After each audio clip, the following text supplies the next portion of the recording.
നമ്മൾ മിക്ക ആളുകളും എക്സസൈസ് ചെയ്യുന്നുണ്ട്. പക്ഷെ നമ്മൾ എന്തെങ്കിലും വിചാരിച്ചിട്ടുണ്ടോ നമ്മൾ എന്തിനാണ് നമ്മൾ എക്സസൈസ് ചെയ്യുന്നത്? നമ്മൾ ഈ എക്സസൈസ് ചെയ്യുന്നതിൻ്റെ പർപ്പസ് എന്താണ്? കുറേ പേര് ഇങ്ങനെ പറയും, ഞാൻ എക്സസൈസ് ചെയ്യുന്നത് ഹെൽത്തി ആവാൻ വേണ്ടിയിട്ടാണ്. പക്ഷേ ഹെൽത്ത് വേറെ, എക്സസൈസ് വേറെ. ഇത് നമ്മൾ ആദ്യം മനസ്സിലാക്കണം. ഒരാൾ ഡെയിലി കൺസിസ്റ്റൻ്റ് ആയിട്ട് വർക്കൗട്ട് ചെയ്യുന്നെങ്കിൽ അയാൾ ഹെൽത്തിയായി നമുക്ക് ഒരിക്കലും പറയാൻ പറ്റത്തില്ല. അയാൾ എക്സസൈസ് ചെയ്യാത്ത മറ്റാളുകളെ അപേക്ഷിച്ച് നോക്കുമ്പം അയാൾ ഹെൽത്തി ആയിരിക്കാം. പ്രോബബിലിറ്റി കൂടുതലാണ്, ഹെൽത്തി ആവാനുള്ള പ്രോബബിലിറ്റി കൂടുതലാണ്, അത്രേ ഉള്ളൂ. പക്ഷെ എന്ന് വെച്ച് ഒരാൾ ഡെയിലി എക്സസൈസ് ചെയ്യുന്നു എന്ന് കരുതി അയാൾ ഒരിക്കലും ഹെൽത്തി ആണെന്ന് നമുക്ക് പറയാൻ പറ്റത്തില്ല. ഹെൽത്ത് വേറെ, ഫിറ്റ്നസ് വേറെ. നമ്മൾ എക്സസൈസ് ചെയ്യുന്നത് നമ്മുടെ ഫിറ്റ്നസ്സിന് വേണ്ടിയിട്ടായിരിക്കും. ഇനി നിങ്ങൾ വിചാരിക്കും, എന്ത് ഫിറ്റ്നസ്?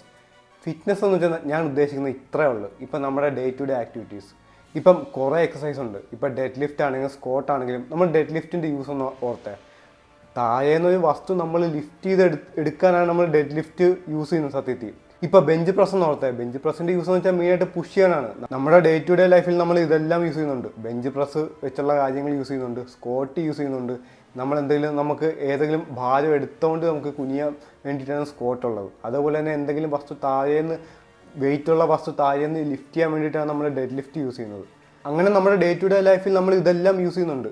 നിങ്ങൾക്ക് ചിലപ്പോൾ പറഞ്ഞാൽ മനസ്സിലാവും. നിങ്ങൾ ബാറ്റ്മാൻ ബിഗിൻസ് എന്ന സിനിമ കണ്ടിട്ടുണ്ടോ? അതിലൊരു സീനുണ്ട്, നമ്മുടെ ബ്രൂസ് വെയിൻ രാവിലെ എഴുന്നേറ്റ പാടെ പുഷപ്പ് അടിക്കുന്നത്. അപ്പം ഈ ആൽഫ്രഡ് കാണുന്നുണ്ട്. ആൽഫ്രഡ് ഇദ്ദേഹത്തിൻ്റെ ഒരു PA പോലെയാണ്. അപ്പം ഈ ആൽഫ്രഡ് കാണുന്നുണ്ട് ഈ പുള്ളി പുഷപ്പ് അടിക്കുന്നത്. പക്ഷേ ഇതേ സിനിമ അവസാനിക്കാൻ നേരത്ത് അദ്ദേഹത്തിൻ്റെ വീട് തീ പിടിക്കുമ്പം ഒരു പില്ലർ ഇദ്ദേഹത്തിൻ്റെ ദേഹത്തേക്ക് വീഴും, നമ്മുടെ ബ്രൂസ് വെയിൻ്റെ ദേഹത്തേക്ക്. അപ്പോൾ ബ്രൂസ് വെയിൻ അത് പുഷ് ചെയ്ത് മാറ്റാൻ നോക്കും, പക്ഷേ പറ്റുന്നില്ല. പക്ഷേ ആൽഫ്രഡ് ഒന്ന് സഹായിക്കും അയാളെ ആ ഒരു പില്ലർ ദേഹത്തു നിന്ന് മാറ്റാൻ. പക്ഷേ ബ്രൂസ് വെയിൻ നന്നായിട്ട് പുഷ് ചെയ്യുന്നുണ്ട്. അപ്പോൾ ബ്രൂസ് വെയിൻ്റെ അടുത്ത് ഈ ആൽഫ്രഡ് ഒരു കാര്യം പറയും, what is the point of all those push-ups if you can lift A bloody lock. അങ്ങനെ പറയുമ്പോൾ നമ്മുടെ ബ്രൂസ് വെയിനും അഡ്രിനാലിൻ കയറും. അപ്പോൾ ബ്രൂസ് വെയിൻ അത് പുഷ് ചെയ്ത് മാറ്റും. ഇങ്ങനെയുള്ള ഡയലോഗ് നിങ്ങളുടെ അടുത്ത് ആരെങ്കിലും പറഞ്ഞിട്ടുണ്ടായിരിക്കും. നിങ്ങൾ ജിമ്മിൽ പോകുന്ന ഒരാളാണെങ്കിൽ, ഇപ്പം നിങ്ങളുടെ വീട്ടിൽ നിങ്ങളുടെ അമ്മയാണെങ്കിലും നിങ്ങൾക്ക് എന്തെങ്കിലും പുഷ് ചെയ്ത് മാറ്റാൻ പറ്റിയില്ലെങ്കിൽ നീ എന്തിനാണ് ജിമ്മിൽ പോയിട്ട് ഒരു കാര്യമില്ലല്ലോ. അപ്പം ഒരു സാധാരണ ഒരാൾ, ഇപ്പോൾ ഒരു ബോഡി ബിൽഡർ ആണെങ്കിൽ അവൻ എക്സസൈസിന് ഐസൊലേഷൻ വർക്കൗട്ടാണ് ചെയ്യുന്നത്. വലിയ കോമ്പൗണ്ടിങ് മൂവ്മെൻ്റ് ഒന്നും ഇല്ലാത്ത ഒറ്റ ജോയിൻറ്റ് മാത്രം മൂവ് ചെയ്യുന്ന ഐസൊലേഷൻ വർക്കൗട്ടാണ് ബോഡി ബിൽഡർ ചെയ്യുന്നത്. അപ്പോൾ അവന് വലിയ സ്ട്രെങ്ത് നമ്മുടെ ഡേ ടു ഡേ ലൈഫിൽ ഉപയോഗിക്കുന്ന കാര്യത്തിൽ വലുതായിട്ട് യൂസ് ചെയ്യില്ലെങ്കിൽ കുഴപ്പമില്ല. അവൻ ഈ ബോഡി ബിൽഡർ അവൻ്റെ മസിൽ ബിൽഡ് ചെയ്യാൻ, മസിലിൻ്റെ വലിപ്പം കൂട്ടാണ്, ഒരു ഹൈപ്പോട്രോഫിക്ക് വേണ്ടിയിട്ടാണ് വർക്ക് ചെയ്യുന്നത്.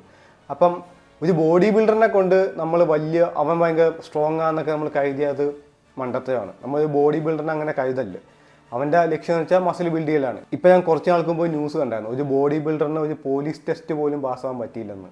നിങ്ങളെല്ലാം കേട്ട് കാണും, ഒരു അത്യാവശ്യം മെയിനായിട്ടുള്ള ന്യൂസ് ആയെന്ന്. പക്ഷേ നമ്മുടെ സാധാ ഡേ ടു ഡേ ലൈഫിലെ കാര്യങ്ങൾക്ക് ഇമ്പ്രൂവ് ചെയ്യാൻ വേണ്ടിയിട്ട് ജിമ്മിൽ പോകുന്ന ആളുകൾ, സാധാരണ ജിമ്മിൽ പോകുന്ന ആളുകൾ, അപ്പം അവർക്ക് വേണേൽ ഈ ബോഡി ബിൽഡറിനേക്കാളും പെർഫെക്റ്റ് ആയിട്ട് വേണേൽ ആ പോലീസ് ടെസ്റ്റ് പാസ്സാവാൻ പറ്റുമായിരുന്നു. ബിക്കോസ് അവർ ട്രെയിൻ ചെയ്യുന്ന ഇങ്ങനത്തെ കാര്യത്തിന് വേണ്ടിയിട്ടാണ്. അവർ ഏറ്റവും കൂടുതൽ കോമ്പൗണ്ടിങ് മൂവ്മെൻറ്റ്സാണ് ചെയ്യുന്നത്. അപ്പം അവർക്ക് അവരുടെ ഡേ ടു ഡേ ലൈഫിലെ കാര്യങ്ങളൊക്കെ ഈസി ആയിട്ട് ചെയ്യാൻ പറ്റും. അപ്പോൾ അവർക്ക് പ്രോബിലിറ്റി കൂടുതലായിരിക്കും ഇങ്ങനത്തെ പോലീസ് ടെസ്റ്റ് ക്രാക്ക് ചെയ്യാൻ വേണ്ടിയിട്ട്. അപ്പം എക്സസൈസ് നമ്മുടെ ഡേ ടു ഡേ ആക്ടിവിറ്റീസിന് മാത്രമല്ല, ഒരു ടാസ്ക് സ്പെസിഫിക്കും കൂടിയാണ്. ഇപ്പം ബോഡി ബിൽഡേഴ്സും എക്സസൈസ് ചെയ്യുന്നുണ്ട്. അവർ എക്സസൈസ് ചെയ്യുന്നത് എന്തിനാണ്? അവരുടെ ഹെൽത്തിന് വേണ്ടിയിട്ടും ഡേ ടു ഡേ ആക്ടിവിറ്റീസിന് ഇമ്പ്രൂവ് ചെയ്യാൻ വേണ്ടിയിട്ടല്ല. അവരുടെ മസിൽ ബിൽഡ് ചെയ്യാനാണ്, മസിലിൻ്റെ വലിപ്പം കൂട്ടാനാണ്. സത്യത്തിൽ അതൊരു ഡിസ്പ്ലേക്ക് വേണ്ടിയിട്ടാണ്. പക്ഷെ മെജോറിറ്റി ആളുകൾ ജിമ്മിൽ പോകുന്നത് അവർക്കൊന്നൊരു ബോഡി ഷേപ്പ് ആവണം, പിന്നെ അവർക്ക് ഒരു ഹെൽത്ത് വേണം. ഹെൽത്ത് സത്യത്തിൽ നമ്മൾ ജിമ്മിൽ നല്ല എടുക്കേണ്ടത്, നമ്മുടെ കിച്ചണിൽ നിന്നും നമ്മുടെ ബാക്കിയുള്ള കാര്യത്തിലാണ് നമ്മൾ ഹെൽത്ത് ഫോക്കസ് ചെയ്യേണ്ടത്. നമ്മുടെ ജിമ്മിൽ പോകുന്നത് നമ്മുടെ ടാസ്ക്, നമ്മുടെ ഡേ ടു ഡേ ആണെങ്കിലും നമ്മൾ ഏതെങ്കിലും ടാസ്കിൽ നോക്കുകയാണെങ്കിലും അതിൽ ഇമ്പ്രൂവ്മെൻറ്റ് കിട്ടാൻ വേണ്ടിയിട്ടാണ് ജിമ്മിൽ പോകുന്നത് സത്യത്തിൽ. ഇപ്പോൾ ഒരു ബോക്സിംഗ് മാൻ, ഒരു ബോക്സർ ജിമ്മിൽ പോകുന്നത് എന്തിനാണ്? അവന് സ്പീഡ് കൂടാൻ വേണ്ടി. അപ്പോൾ അവന് സ്ട്രെങ്ത് ട്രെയിനിങ് നന്നായിട്ട് ചെയ്യും, പിന്നെ ഡംബിൾസൊക്കെ വെച്ച് സ്പീഡ് ഇമ്പ്രൂവ് ചെയ്യും.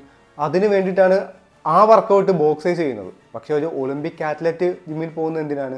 ഏറ്റവും കൂടുതൽ കോമ്പൗണ്ട് എക്സസൈസ് ആയിരിക്കും അവർ ഫോക്കസ് ചെയ്യുന്നത്. അപ്പം സ്ക്വാട്ടും ഒളിമ്പിക് ലിഫ്റ്റൊക്കെ ആയിരിക്കും അവർ ഏറ്റവും കൂടുതൽ ചെയ്യുന്നത്, അവരുടെ കാലിന് സ്ട്രെങ്ത് കൂടാനൊക്കെ. നിങ്ങളെല്ലാവരും കണ്ടിട്ടുണ്ടായിരിക്കും. ഒരു ആഡ് ഞാൻ കാണിച്ചു തരാം. ഈ ആഡിൽ ഈ ഒരു പ്രായമുള്ള വ്യക്തി ഉണ്ടല്ലോ, ഈ പ്രായമുള്ള വ്യക്തി ഒരു ദിവസം പുറത്തേക്ക് ഇറങ്ങിയപ്പോൾ ഇദ്ദേഹം നല്ല പ്രായമുള്ള ആളാണ്. അപ്പോൾ ഇയാൾക്കൊന്നും ലിഫ്റ്റ് ചെയ്യാൻ പറ്റത്തില്ല. അപ്പം ഇയാൾ കാണുന്നത് അപ്പുറത്തെ വീട്ടിലൊരു നെയ്ബർ വലിയ ക്രിസ്മസ് ട്രീ പിടിച്ചുകൊണ്ട് പോകുന്നതാണ്. അപ്പോൾ ഇയാൾക്കൊരു ഐഡിയ കിട്ടി. അപ്പോൾ ഇയാൾ വീട്ടിൽ ചെന്ന് കുറേ സാധനങ്ങളൊക്കെ മാറ്റി നോക്കിയപ്പോൾ ഇയാൾ ഒരു കെറ്റർ ബോൾ കണ്ട്.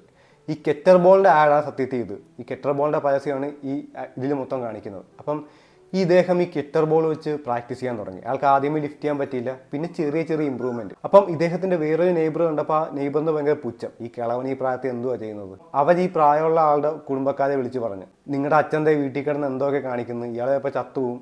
അപ്പം പക്ഷെ അയാളൊന്നും മൈൻഡ് ആക്കിയില്ല. അയാൾ ഇത് ചെയ്തുകൊണ്ടിരുന്നു, അത് പ്രാക്ടീസ് ചെയ്തുകൊണ്ടിരുന്നു, ഈ കാണിച്ച ഇതേ ഫോമിൽ തന്നെ പ്രാക്ടീസ് ചെയ്തുകൊണ്ടിരുന്നു. അങ്ങനെ അയാൾ അതിൽ ആ വെയിറ്റിൽ നല്ല കംഫോർട്ടാകുന്നുണ്ട്. അങ്ങനെ കംഫോർട്ടായി അയാൾക്കത് കുറേ റെപ്സ് ചെയ്യാൻ പറ്റുന്നുണ്ട്.